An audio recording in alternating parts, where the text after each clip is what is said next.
Hi friends, இன்றைக்கி நம்ம பார்க்க போகிறது கோவில் இட்லி. அதுக்கு வந்து 2 ஸ்பூன் மிளகு, அரை ஸ்பூன் தனியா, ஜீரகம் அரை ஸ்பூன், சோம்பு அரை ஸ்பூன், ஒரு பிடி கருவேப்பிலை இதெல்லாம் போட்டு நல்லா ஃப்ரை பண்ணி இப்போ பொடி பண்ண போகிறோம். நல்லா பொடி பண்ணி வச்சுட்டு அதுக்குள்ளே இட்லி டேஸாவை ஸ்டீம் போட்டு வச்சுருக்கேன். நம்ம இப்போ மெய்யாக அரைச்சிட்டோம் அந்த பொடியை. இது அப்படியே ஓரமாக இருக்கட்டும். அதுக்குள்ளே ஒரு கடாய் வச்சு கொஞ்சம் கடுகு, ஒரு பொடி உளுத்தம்பருப்பு ஒரு ஸ்பூனு, கொஞ்சம் கருவேப்பிலை, பெருங்காயம் கொஞ்சம் போட்டு வதக்கிட்டு அந்த இட்லி மாவில் நம்ம கொஞ்சம் கொட்டணும்.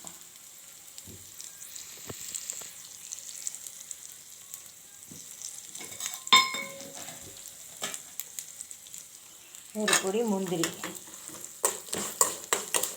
எல்லாம் போட்டு லைட்டாக ஃப்ரை பண்ணி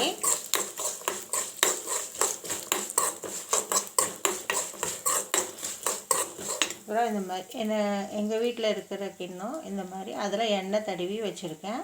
இப்போ இதில் மாவு ஊற்றி நம்ம ஸ்டீம் பண்ணி வச்சுருக்கோம். ஸ்டீம் ஆயின்னு இதில் வச்சுருக்கோம்.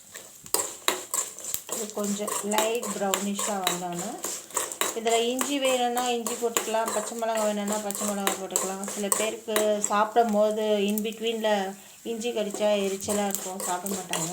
அதனால் நான் பெப்பர் அரைச்சிருக்கனால நான் பச்சை மிளகாய் எதுவும் சேர்க்கலை, பெப்பரே போட்டிருக்கேன்.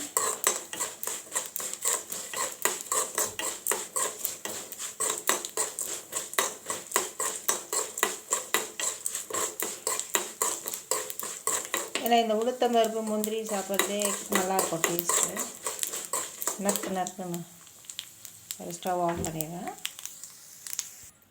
இந்த மாவில் நான் இப்போது தாளிச்சதை பண்ணிட்டேன். நல்லா ஒரு மிக்ஸ் பண்ணிடலாம்.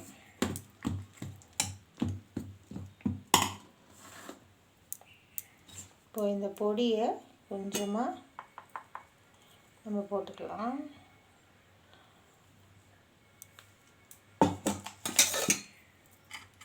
அதையும் சேர்த்து நல்லா அப்படி மிக்ஸ் பண்ணிடுங்க.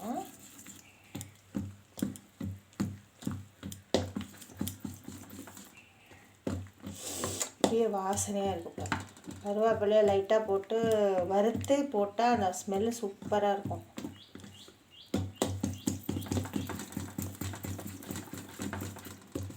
இப்போ நம்ம என்ன பண்ணுறோம், இந்த கிளாஸில் வந்து தடவி வச்சுருக்கோம் இல்லையா கிண்ணத்தில், அதில் லைட்டாக ஸ்ப்ரிங்கிள் மாதிரி ஃப்ரை பண்ணிக்கலாம்.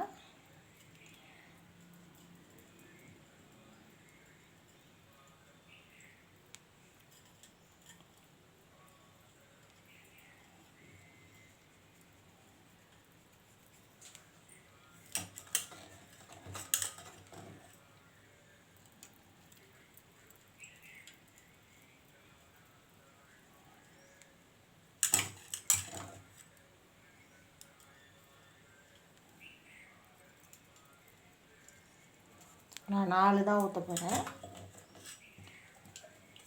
ஏன் இட்லி டேஸால் அவ்வளோதான் இருக்குது இடம், அதனால் 4 கிண்ணத்தில் ஊற்றுறேன். அவ்வளோ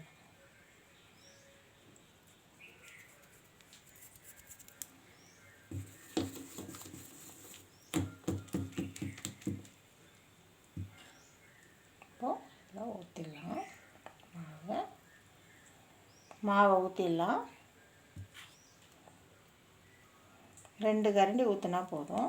ஏன்னா அது வெந்ததுக்கப்புறம் புஷ்ஷுன்னு வரும் மேலே, அதனால் இதை ஸ்டீம் பண்ணிடலாம்.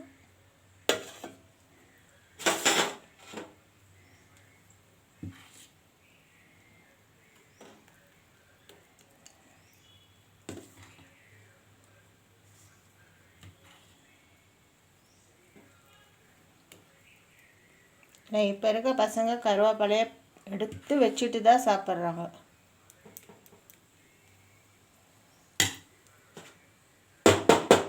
லைட்டாக ஒரு தட்டினா ஈவனாக இருக்கும். இதை இதை தட்டிடுறேன்.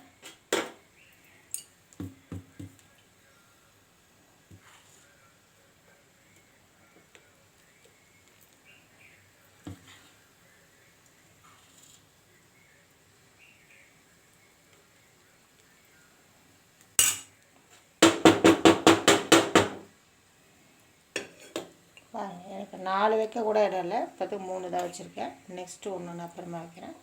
இதை க்ளோஸ் பண்ணிடலாம். ஒரு 20 மினிட்ஸ் வேகட்டும்.